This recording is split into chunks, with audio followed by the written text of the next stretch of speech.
3 inches.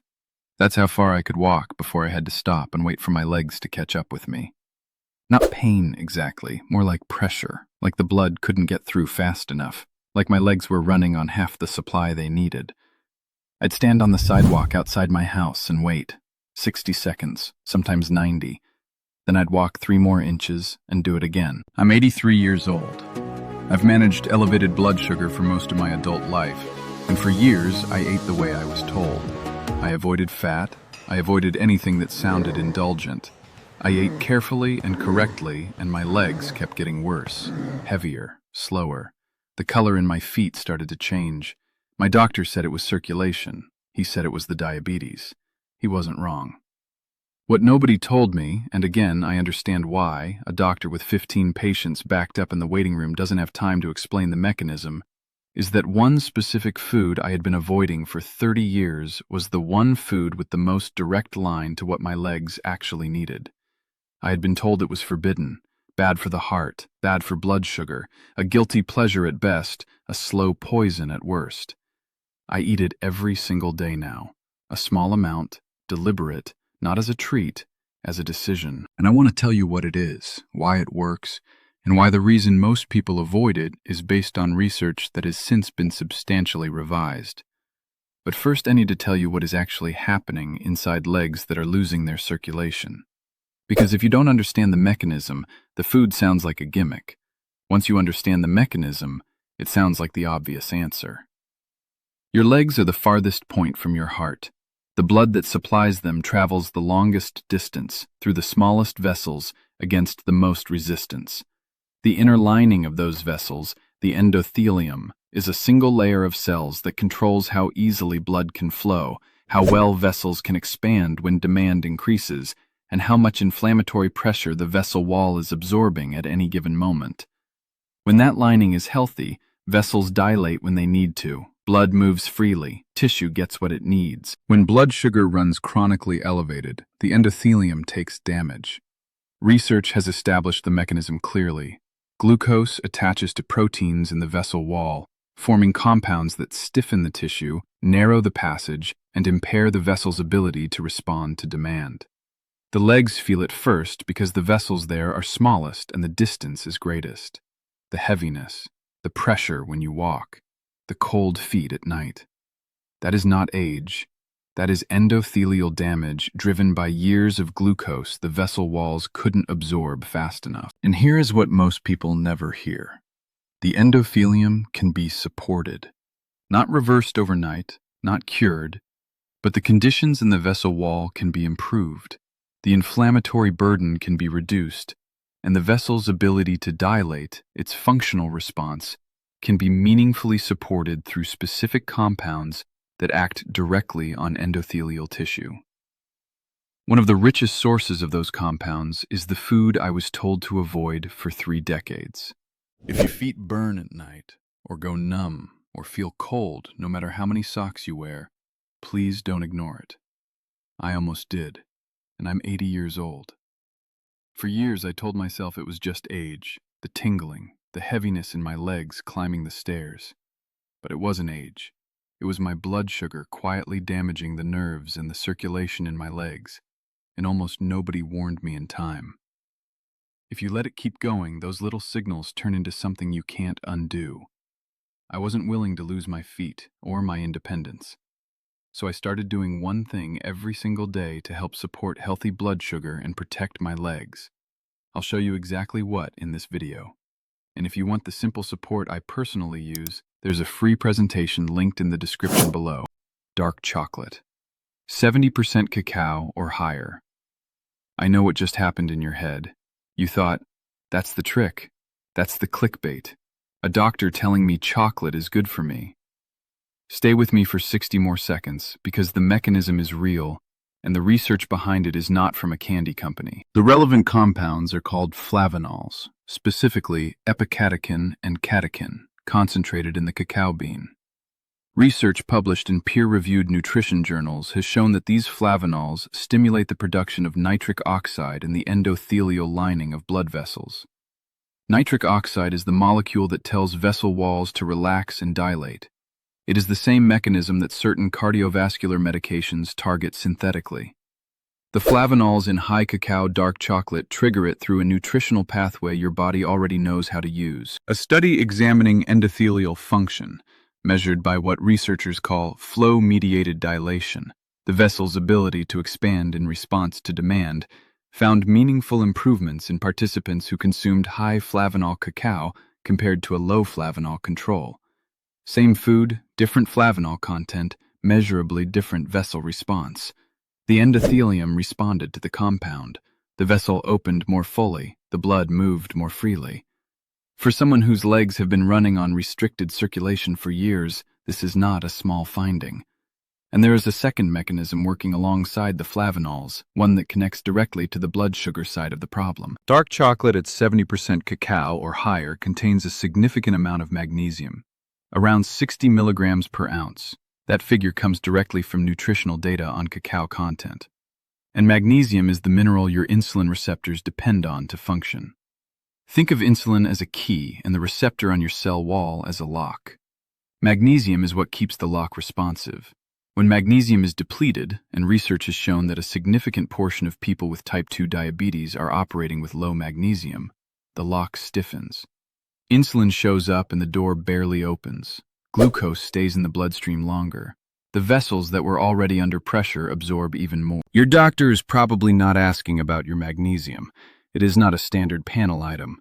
But the connection between magnesium status, insulin receptor sensitivity, and blood sugar control in people with elevated glucose is documented, and the direction is consistent. Low magnesium, worse insulin response. Better magnesium status, smoother glucose handling. 1 ounce of dark chocolate, 70% or higher, delivers both mechanisms at once. Flavanols supporting endothelial function. Magnesium supporting insulin receptor responsiveness. 2 separate lines to the same destination, a lower glucose, better perfused circulatory environment in the legs. Now drop your number in the comments. Your fasting glucose this morning, just the number. And if you've been avoiding dark chocolate your whole life because someone told you it was forbidden, add the word forbidden after your number. I read every single comment, and I want to see how many of you were told the same thing I was. Here's what matters about how I eat it, because the delivery method is not optional. I eat 1 ounce, 1 square roughly, after dinner. Not with dinner, after. Not in the morning when my glucose is already climbing from the night.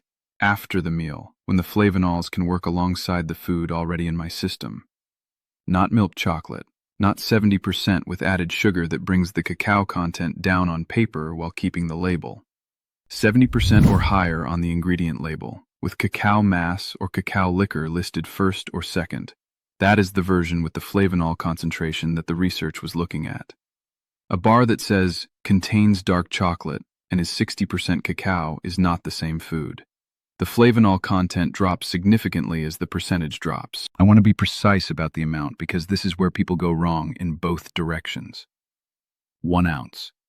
That is not a reward, that is a dose. Eating 3 ounces because dark chocolate is allowed now is not the same protocol, and it is not what the endothelial research looked at. 1 ounce. 1 square. After dinner, every night. Before I tell you the rest of the system, I need to say something clearly. Dark chocolate is not a treatment for poor circulation. It is not a substitute for your medication. If your doctor has you on medication for blood sugar or blood pressure or cardiovascular risk, this food does not replace any of it. What I am describing is a nutritional support, a compound with a documented pathway to endothelial function and magnesium status that I use alongside my doctor's care, not around it.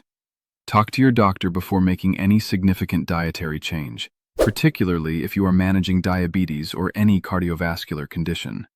That is not a disclaimer I am including to protect myself. That is the correct starting point for anyone taking this seriously. The dark chocolate works better as part of a system, and the system has 3 parts. The flavanols do their best work when the vessel walls aren't already under acute glucose pressure. That means the post-dinner walk I've talked about before still matters here. 10 minutes of movement after your meal activates the GLUT4 transporter in your muscle cells, independent of insulin, and clears glucose from your bloodstream before it sits in your vessels overnight. The flavanols from the dark chocolate enter a vessel environment that has already started to clear. The nitric oxide signal has less interference. The dilation response is more effective. The second piece is protein first at breakfast. Your morning glucose curve sets the tone for your endothelial burden all morning. A protein and fat first breakfast, eggs, Greek yogurt, cottage cheese before any starch, slows the glucose entry from your meal and allows GLP-1, a hormone your gut releases in response to protein, to buffer the spike before it reaches the vessel walls. Lower morning spike, less morning endothelial stress. The vessels in your legs operate in a calmer glucose environment for the first 6 hours of the day. And the third piece is the one that surprises people. Consistent sleep at a cool room temperature, between 65 and 68 degrees Fahrenheit, because the deep, slow-wave sleep your body needs to restore insulin sensitivity overnight requires a core temperature drop. A warm room keeps you in lighter sleep. Lighter sleep means a larger cortisol spike before dawn. A larger cortisol spike means your liver dumps more glucose before you've eaten a single thing, and that glucose is what your vessel walls are absorbing at 4 a.m. when there's nothing you can do about it. Cool room, consistent bedtime.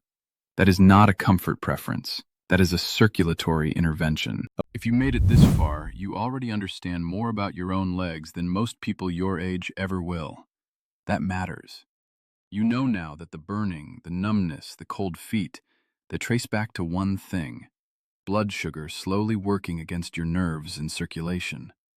And you know the goal isn't a miracle. It's protecting your ability to stand, to walk, to stay independent.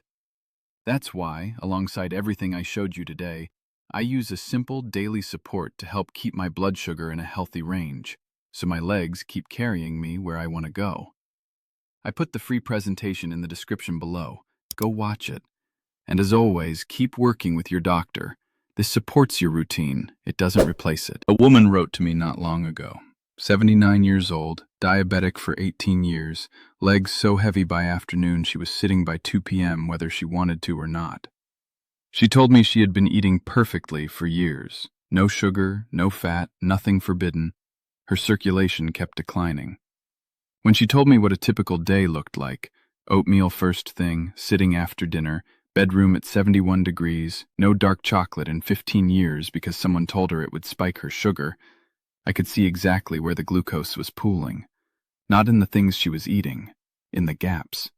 In the hours between meals and after meals, and in the middle of the night when nobody was watching. She added the 1 ounce of dark chocolate after dinner. She added the 10-minute walk. She adjusted her breakfast order and dropped her thermostat. She told me 2 months later her legs felt different in the afternoon. Not transformed, different. Like something was moving through that hadn't been moving before. I'm not telling you her story as a promise. I'm telling you it because the mechanism she was missing is the same one most people with heavy legs and cold feet are missing. Not a dramatic intervention.